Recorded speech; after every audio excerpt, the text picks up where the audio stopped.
Pinangalan ng T-Rex of the Deep. Ang halimaw na ito ay talaga namang nakakatakot. Sa itsura pa lang, parang pinagsamang pating at buhaya.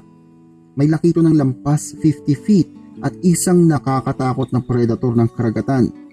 Nabuhay sila 750 million years ago at naging extinct din dahil sa KT extinction. Ang Mosasaurus ay kayang lumaki ng 50 feet at may bigat na 15 tons.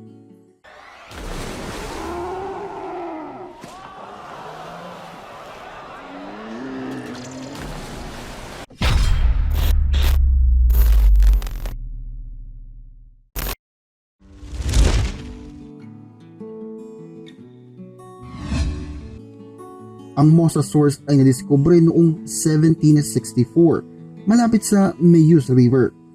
Dahil dito, pinangalan ng fossil ng Mosasaur. Sa pagitan ng 1770 at 1774, natagpuan ang pangalawang fossil skull sa Netherlands sa may limestone quarry malapit sa Maastricht. Natagpuan ito ni Theodorus Johannes Göding na dinisplay niya sa kanyang bahay. Isang German-Dutch physician na si Johann Leonard Hoffmann ay nakakolekta din ng mga fragments ng skull kasamang isang Dutch professor na si Petrus Camper.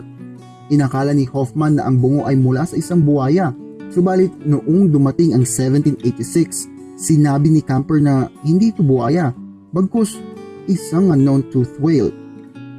Noong dumating ang 1798, ang anak ni Petrus Camper na si Adrian Gilles Camper ay pinag-aralan muli ang fossil.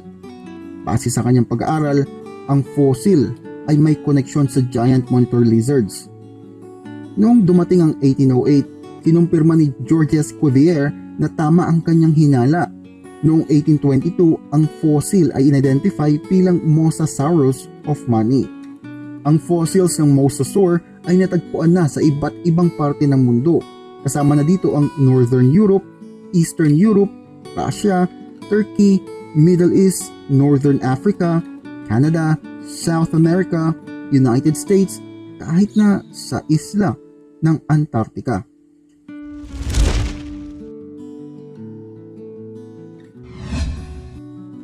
Ang mga Mosasaurs ay may ngipin na kaparehas ng isang ahas. Meron itong dalawang rows ng ngipin sa kanilang upper jaw. Ang extra teeth ay tinatawag na pterygoid teeth at pinaniniwalaan na tumutulong sa pagkapit sa kanilang mga kalaban pag kinagat nila ito at kayang lunukin ang malalaking pagkain. Kagaya ng ahas, ang kanilang mga panga ay kayang mag-expand para magkasya ang malalaking pagkain.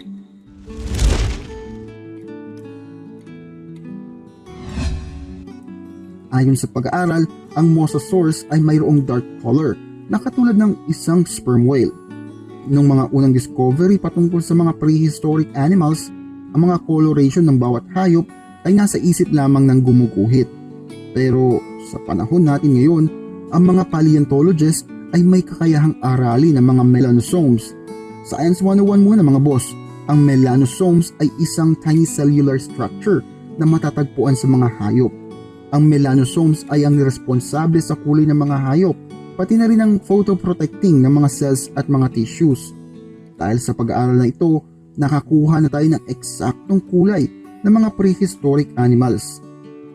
Noong 2014, ni-research ni Johan Lindgren ang kulay ng Mosasaur at dito nakita niya na sila ay partially dark colored. Ang kanilang dark color ay nakakatulong sa thermoregulation, pagprotekta sa UV radiation kapag umaangat sila ng tubig at pag-provide ng camouflage pag nasa ilalim ng dagat.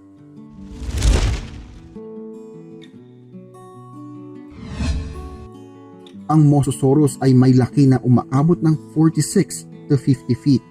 Kung ikukumpara natin ito sa T-Rex, mas mabigat ang T-Rex pero ang laki nito mula ilong hanggang buntot ay nasa 40 feet lamang. Kaya naman, mas malaki pa ang Mosasaurus sa T-Rex. Contrary to the popular belief mga boss, hindi katulad ng buwaya ang kanilang mga balat katulad ng nakita natin sa Jurassic Park. Iba ito. Ang kanilang balat ay makikinis na kaliskis ayon sa mga eksperto.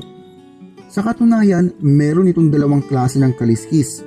Ang keeled scales kung saan ito ay non-reflective at pinoprotektahan ito ang upper part ng Mosasaur, habang ang nasa lower part naman ay mga smooth scales.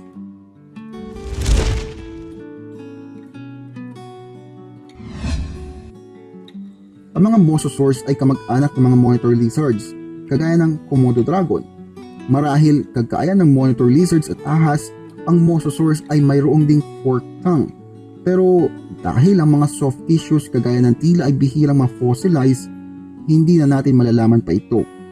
Dahil nga sa sobrang laki ng mosasaur, mahihirapan itong pumunta sa pampang para manganak. Kaya naman katulad ng mga iba pang oceanic animals, nanganganak ito sa ilalim ng dagat. Napatunayan ito ng isa pang specimen kung saan ang buntis ng mosasaur ay nadiskubre sa South Dakota at ang fossils nito ay nakakalat sa fossils ng kanyang anak.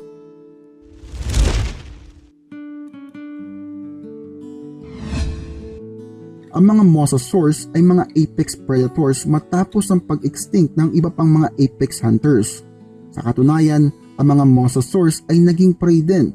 May mga fossils na nakita kung saan ito ay nasagpang ng isang pating. Ang ngipin ng pating ay na-stuck sa buto ng mosasaur, kaya nalaman na ang pating ang may kagagawa nito. Kagaya ng mga ahas, ang kanilang panga ay double hinge.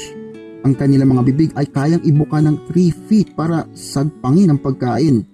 Ang main diet nila ay lahat ng gumagalaw sa ilalim ng dagat: isda, pagong, mollusk at kahit kapwa dinosaur.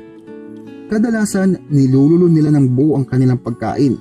Napatunayan ito ng mga fossils kung saan nakita mga diving birds, isda, maliliit na mosasaurs at pati mga pating. Dahil sa tindi ng ngipin nito, kayang-kayang wasakin ng mga shells ng ammonites at mga mollusks. Sa katunayan, may mga ammonites na natagpuan na merong ngipin ng mosasaurs.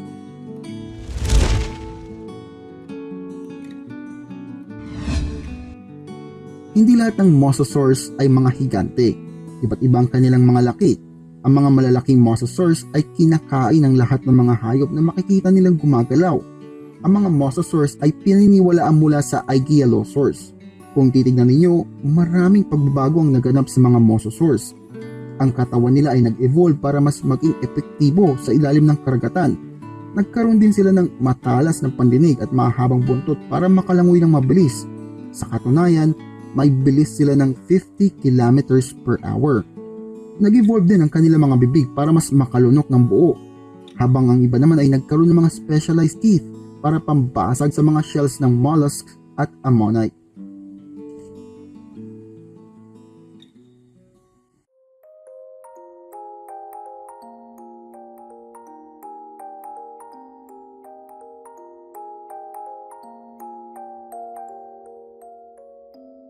Kung gusto niyo pong i-download at i-share ang video at i-post sa Facebook, please do so.